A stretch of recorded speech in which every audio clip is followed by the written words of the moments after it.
A Bíblia é um dos livros mais influentes da história humana. Ela explora as grandes questões ligadas à nossa existência. Ela inspirou muitas pessoas a fazerem grandes coisas. E confundiu muitas outras. E você provavelmente tem uma por aí, largada em algum lugar. Então, o que realmente é a Bíblia? Bom, a Bíblia é uma pequena coletânea de livros que surgiram da história do povo do antigo Israel. De certo modo, os israelitas eram como qualquer outra civilização antiga, porém entre eles havia uma longa linhagem de indivíduos chamados profetas, que viam a história de Israel como tudo menos comum. Eles viam Israel como um elemento central do que Deus estava fazendo por toda a humanidade. E esses profetas eram gênios literários. Sério? Sim, com grande habilidade eles usaram a língua hebraica para escrever narrativas épicas e poesia muito sofisticada. Eles eram mestres de metáforas e histórias. E utilizavam tudo isso para explorar grandes questões que envolvem a vida, a morte e as dificuldades humanas. Então, muitos autores diferentes escreveram esse livro. Sim, esses textos foram produzidos durante um período de mais de 1000 anos, começando com as origens de Israel no Egito e seguindo até a fundação do seu reino com o primeiro templo. Mas eles acabaram sendo conquistados pelos babilônios que os levaram para o exílio.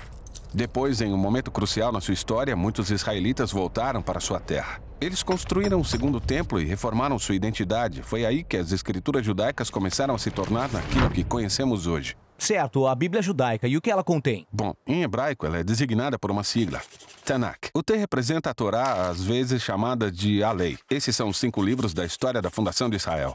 O N representa Nevhem, a palavra hebraica para profetas. Esses são os livros históricos que contam a história de Israel do ponto de vista dos profetas. Depois temos os livros poéticos dos próprios profetas. O K é a abreviação de Ketuvim, a palavra hebraica para escritos. Essa é uma coleção diversificada de livros poéticos, livros de sabedoria e outras narrativas. E os judeus acreditam que Deus fala com seu povo por meio de todas essas obras literárias. Existem outros textos judaicos produzidos durante o período do Segundo Templo também. Sim, um grupo de textos muito variados. Esses textos também eram muito valorizados nas comunidades judaicas. E houve debate nos tempos antigos sobre se alguns desses textos deveriam ser considerados parte das escrituras ou não. Ou seja, são muitos textos diferentes produzidos por um longo período de tempo. Por que eles foram reunidos desse jeito? Bom, em conjunto, esses textos contam uma história incrível sobre como Deus está trabalhando por meio desse povo para trazer ordem e beleza ao caos do nosso mundo. E tudo isso aumenta a esperança da chegada de um novo líder que viria e renovaria toda a criação. Mas o Tanakh termina e esse líder não vem. Então é uma obra de arte, mas não tem um final? Exatamente. No entanto, poucos séculos mais tarde, entra em cena um profeta judeu chamado Jesus de Nazaré. Ele afirmou que tinha vindo para levar adiante a história do Tanakh. Certo, então Jesus fez muitas coisas legais, foi morto, mas seus seguidores afirmam que ele tinha ressuscitado e estava vivo. Sim, eles disseram que Jesus era aquele líder tão esperado que iria restaurar o mundo. E por isso seus primeiros seguidores, chamados apóstolos, escreveram novas obras literárias sobre a história de Jesus. Eles chamaram essas obras de Boas Novas ou o Evangelho. Há também um relato chamado Atos contando a expansão do movimento de Jesus fora de Israel. Depois, eles enviaram cartas para as comunidades espalhadas pelo mundo antigo.